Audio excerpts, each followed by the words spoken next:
libertad, igualdad, propiedad y seguridad. Estos 4 son los principios individuales del liberalismo. La libertad, entendida en todos sus aspectos, en lo individual, en lo económico, entre otros, es la base primordial de esta corriente. El bien común y el fin último para la sociedad liberal es la felicidad, la cual, según esta ideología, es inalcanzable sin libertad. El liberalismo no hace descansar los derechos y las garantías ciudadanas en la buena bondad o no de los gobernantes. Si hay una concepción política, filosófica, que promueve intelectualmente con mucha fuerza la institucionalización de las reglas de la conducta y del rigor en el debate público y en el ejercicio del poder, es precisamente el liberalismo.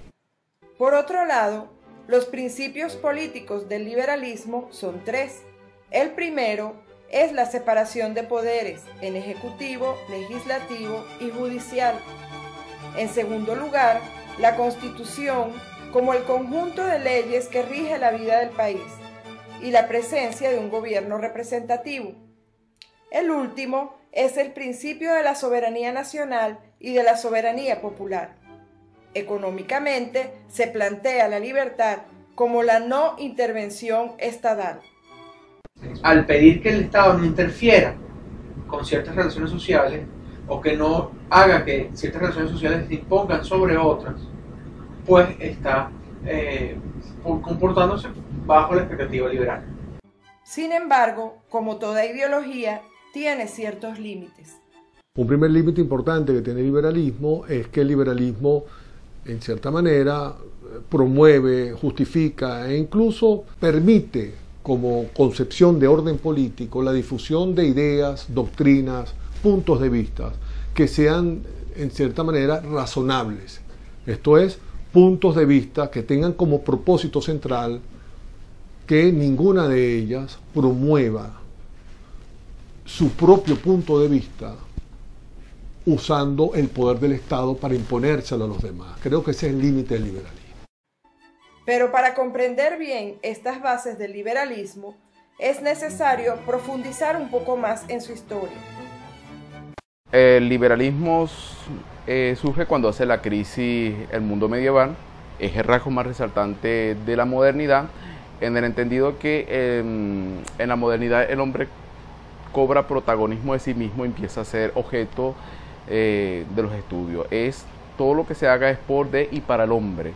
Y eso se va a ver más claramente patente, no tanto en el mundo renacentista, pero sí en el proceso que se va a vivir a partir de finales, mediados del siglo XVII, con el desarrollo de lo que se conoce como la Ilustración, que buscando hacer ciencia y conocimiento para desarrollar al hombre, entre otras cosas, se va a concebir que el hombre tiene la necesidad de satisfacer sus necesidades tanto materiales como especialmente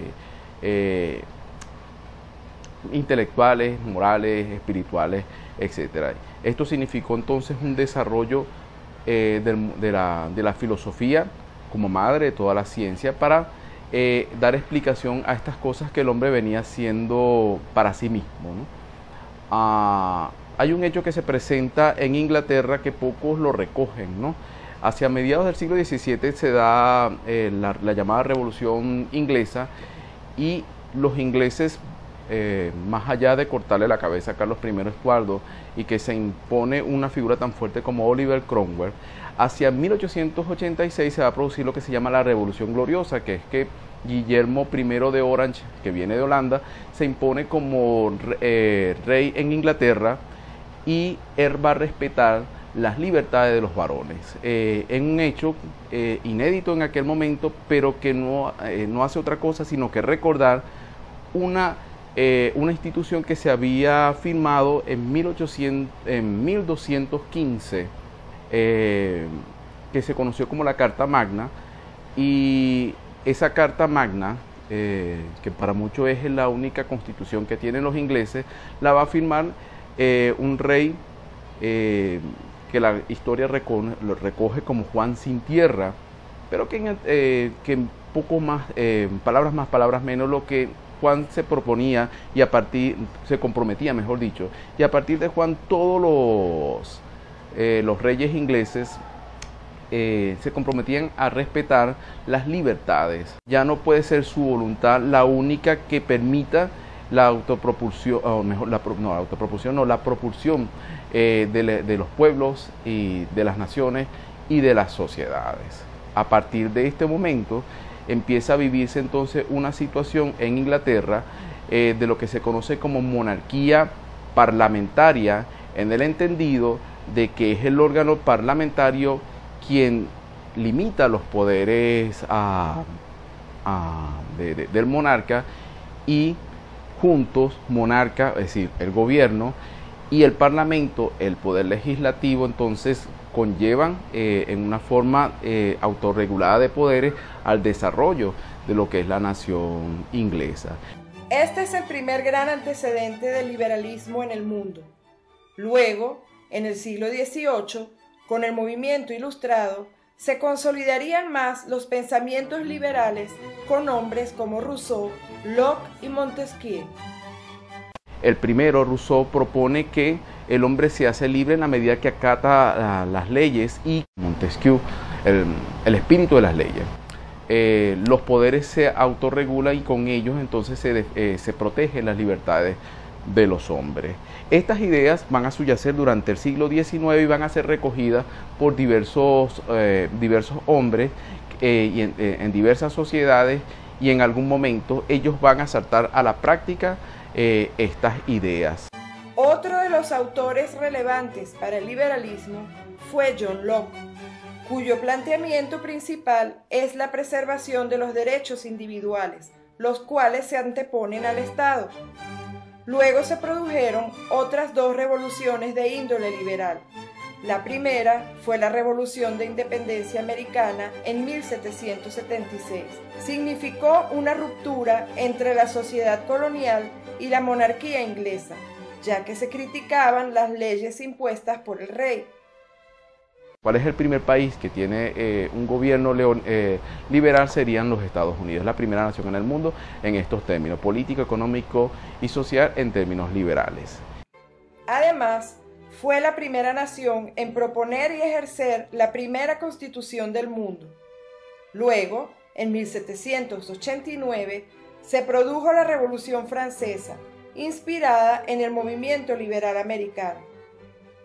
Aparte de ser un fenómeno político, es un fenómeno también más en esencia social, porque es la que presenta más claramente por primera vez para la sociedad la necesidad de la defensa de los intereses particulares del ciudadano ante el poder desmedido de un grupo de hombres, o especialmente la del rey.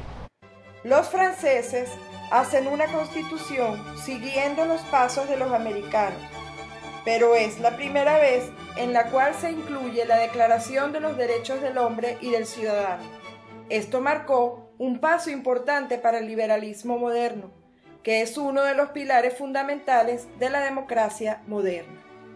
El liberalismo no es común a cualquier régimen político, es no común, es necesario, fundamental en cualquier régimen que quiera ser reconocido democrático por los países del mundo, claro está. Hoy en día, según el índice de democracia que cada año elabora The Economist, para el 2011, 52 países eran de régimen autocrático. Agrupaban al 37,6% de la población mundial en comparación con el 11,3% de los países con democracias plenas. A pesar de que existen organizaciones internacionales en las que participan la mayoría de ellos, como la ONU, en la cual se les incita a seguir parámetros liberales esenciales como los derechos humanos, aún hay quienes debaten si el liberalismo es el camino correcto a tomar.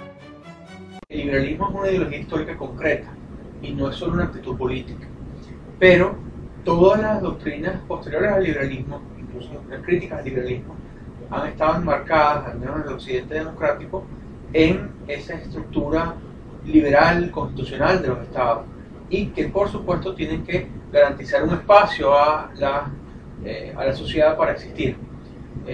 todo gobierno tiende a no ser liberal, todo gobierno tiende a expandir o querer expandir su foco de autoridad. Y en ese sentido, cualquier autonomía social va a tender a tener un origen liberal. Ahora bien, las diferencias que surgen entre los sistemas autocráticos y los liberales contrastan tanto en materia política y social como en la económica, religiosa y cultural. El liberalismo concibe más bien que los buenos gobiernos son productos de procesos institucionalizados, donde la ley y las reglas de juego político, económico y social, las reglas que rigen la vida pública y privada de la sociedad y de sus ciudadanos, esté bien sustentada, esté bien clarificada. Rechaza cualquier tipo de discrecionalidad amplia o pequeña que pueda distorsionar la vida pública y política. De tal manera que los gobiernos tienen la personalidad de la fortaleza y calidad de las instituciones de una sociedad.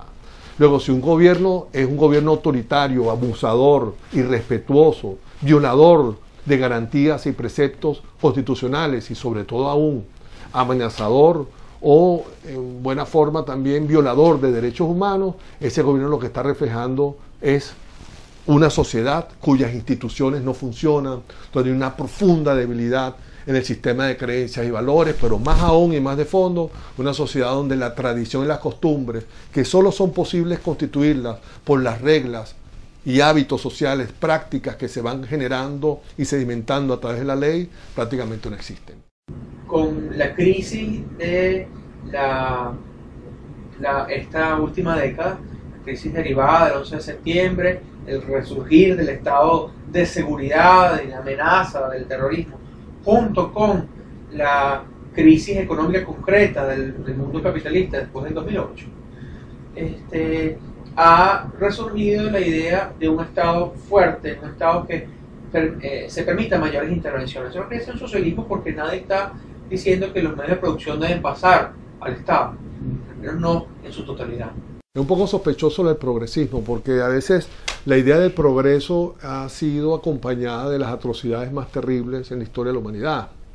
Pero, viviendo el caso, si entendemos por progreso bienestar social, calidad de vida, crecimiento y riqueza, no solamente económica, sino social en términos generales, por supuesto que la difusión de ideas, la innovación y la creatividad, que esta difusión permite y estimula, son claves esenciales para el crecimiento y el bienestar de cualquier sociedad. Una sociedad donde la creatividad y la innovación está prácticamente censurada, no es permitida, o peor aún, no es recompensada, no es estimulada.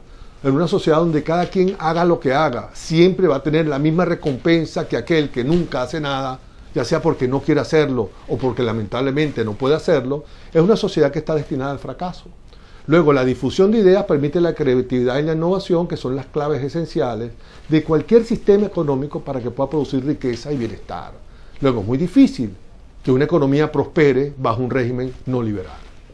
Como tal, se ha concebido al liberalismo como un sistema centropolítico que funciona como base para desarrollar una democracia en la modernidad. Efectivamente pienso que es una posición de centro en la medida que el gran problema central, y sobre todo políticamente central del liberalismo, es dotar a una concepción política de justicia apropiada para una sociedad democrática. Digamos que el gran reto del liberalismo es que el liberalismo ofrece desde este punto de vista una concepción política que pueda justificar un orden político democrático, esto es, un orden político dentro del cual pueda tener difusión, profesión e incluso hasta militancia y promoción diversas concepciones del mundo y de la vida.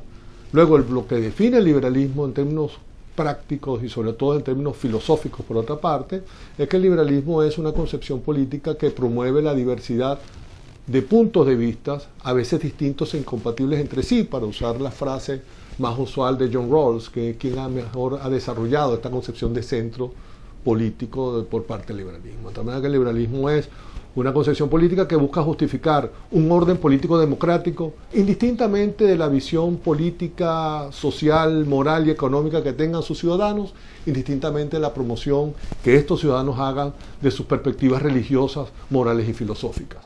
Pero la propia estructura de los estados actualmente, los pactos que existen entre los estados, el orden económico internacional no es exactamente liberal, es más bien podríamos decir keynesiano, está derivado del consenso después de la Segunda Guerra Mundial.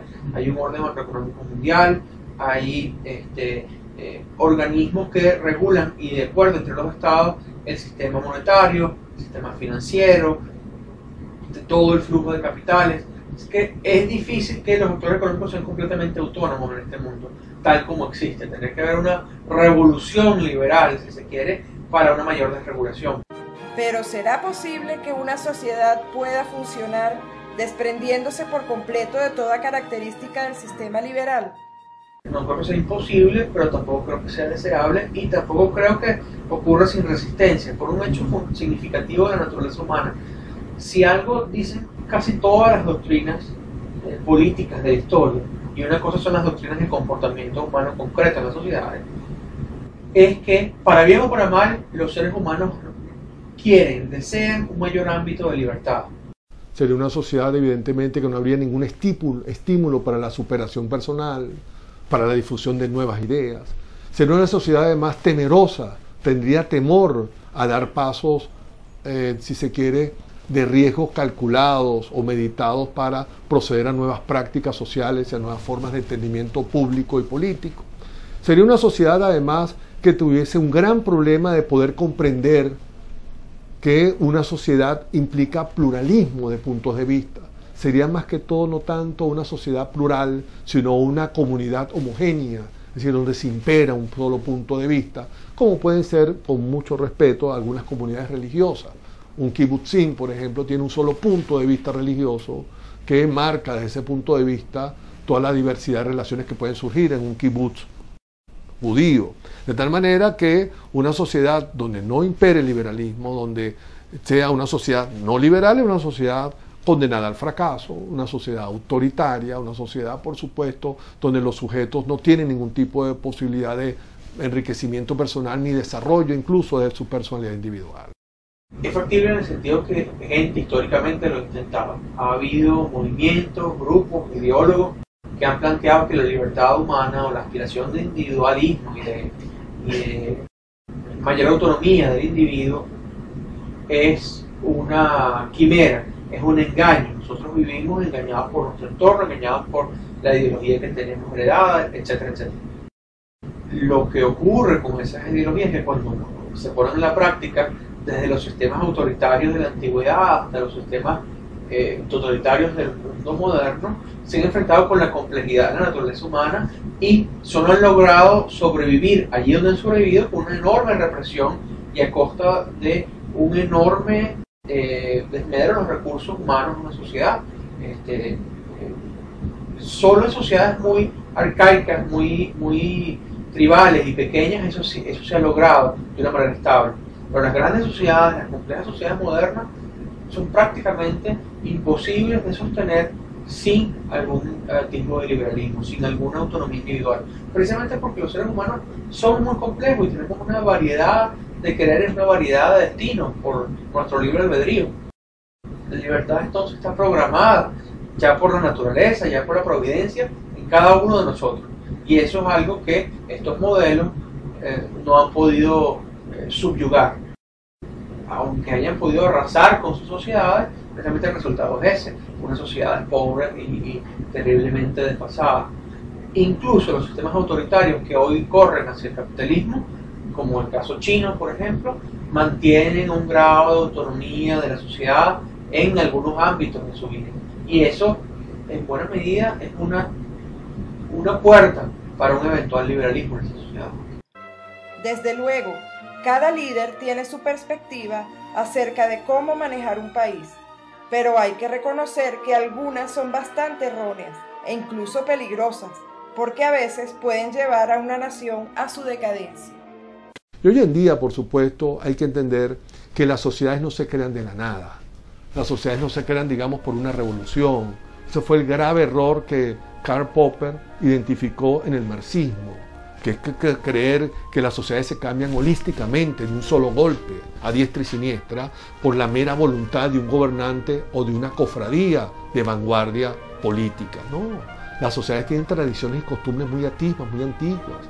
Y el liberalismo lo que ha hecho hasta ahora es responder a esas profundas tradiciones y tratar de entender que allí, que en el trasfondo de la cultura política pública de una sociedad están los rasgos más importantes para establecer si esa sociedad tiene posibilidades democráticas, posibilidades no democráticas e incluso posibilidades mixtas de ordenación, pero son nuestras profundas tradiciones. Montesquieu siempre defendió la idea de que el tipo de gobierno adoptado por una nación debía depender de sus condiciones, especialmente de sus características como sociedad, dado que así se descubría la tendencia de dicha nación hacia la virtud, el honor o el temor. Pero una verdad irrevocable en nuestros tiempos modernos es que como